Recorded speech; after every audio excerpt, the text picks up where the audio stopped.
It's time to talk about Paradise. What an amazing show. This show is so good, y'all. I really, really enjoyed season 2.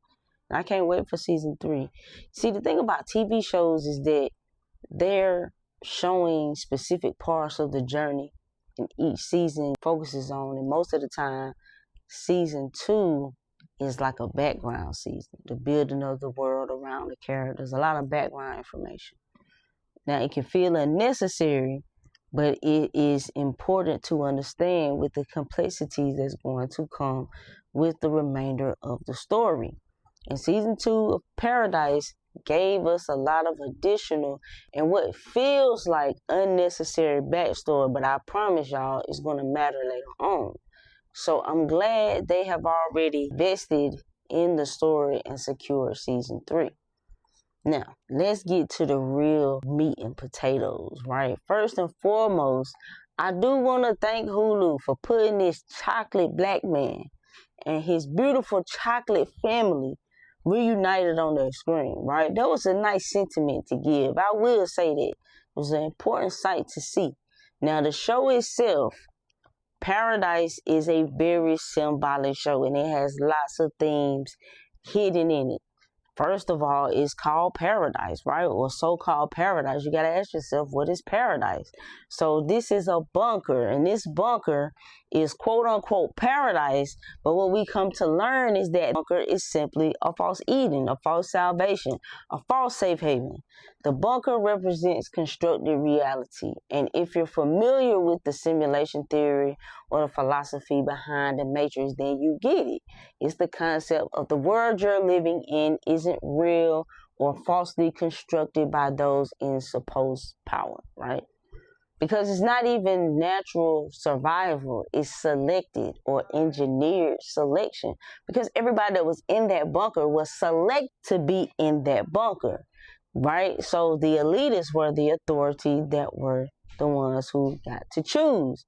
So the bunker or the system wasn't to save humanity itself, but a very particular or specific vision of humanity. This is how you get protection as a form of control. So you get a paradise that is actually a prison disguised as safety, which season 2 dives into, which is why you always get some rebel or revolutionary group. Now, a lot of people were thrown off by Alex, the supercomputer, the alternate timelines angle, which is telling me that this is a heavy sci-fi show and not just a dystopian style, which is exciting for me. But it's always where it's going to lose a lot of people. But thankfully, it's only, well, supposedly a 3-season show, so we will at least get to see the ending of it and how the writer intended for this story to go. So Alex can predict outcomes and manipulates time and is actually underground, kind of like the truth being buried beneath the system controlling reality. You got to remember, a computer is built off the concept of the greatest computer to ever have existed, which would be the human mind. How does one predict the future? It's math, it's patterns, pattern recognition. One ends up in a certain predicament because you could have predicted it had you been aware of the pattern, which would inevitably lead to that outcome. There's a moment in there when Sinatra says to Xavier, "You can do this because I believe you already have." And I knew that was exactly what was going to come out of her mouth because I just knew exactly where it was going to go. It's very deep spiritually because it's really like the story of your soul. You've done this shit before. All these movies and shows, The Matrix, Infinite, Everything, Everywhere, All at Once, Dark, 1899, OA, they're all showing you that you've done this shit already. That's why you believe you can do it, because you have done it already. And it's a very deep pull at your soul when you recognize it in the story. This is eternal recurrence, karmic cycles, events repeating until it's resolved. And it's showing you a heavy occult truth. Time is not linear, it's pattern-based and recursive. The show also shows you something else. It mimics initiation. Sinatra decided who lived and died and who knows the truth. And the truth in Paradise isn't liberating. It'll actually get you It's like the chosen people hierarchy, which brings me back to the finale and it being titled Exodus. That was very symbolic. The destruction of the bunker is the collapse of illusion. The bunker was destroyed in chaos and sacrifice, and it all has to collapse because you can't evolve in a false system. Now, the major gem was the Denver airport. And if you know, you know.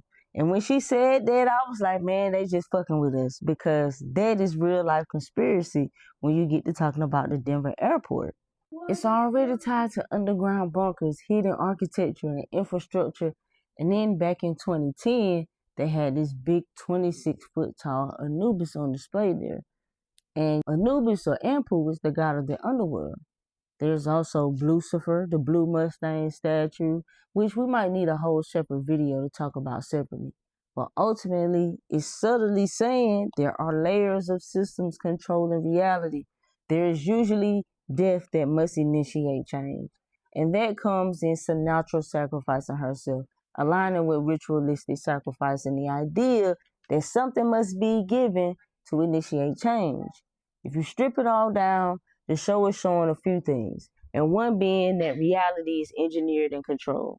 Also, that there is hidden intelligence governing outcomes, and that time is nonlinear and repeating. There is also the theme of the concept that systems of control can be disguised as protection or salvation. But all in all, the show Paradise is most definitely a gem, and it exposes a lot that can be hidden to the normal eye. There's two types of people watching Paradise right now. It's the ones who think it's just a show, and it's the ones who realize it's actually a blueprint. One group is going to binge it and talk about the plot and just move on. But there's the other group that will recognize the pattern and start questioning everything. Which one are you?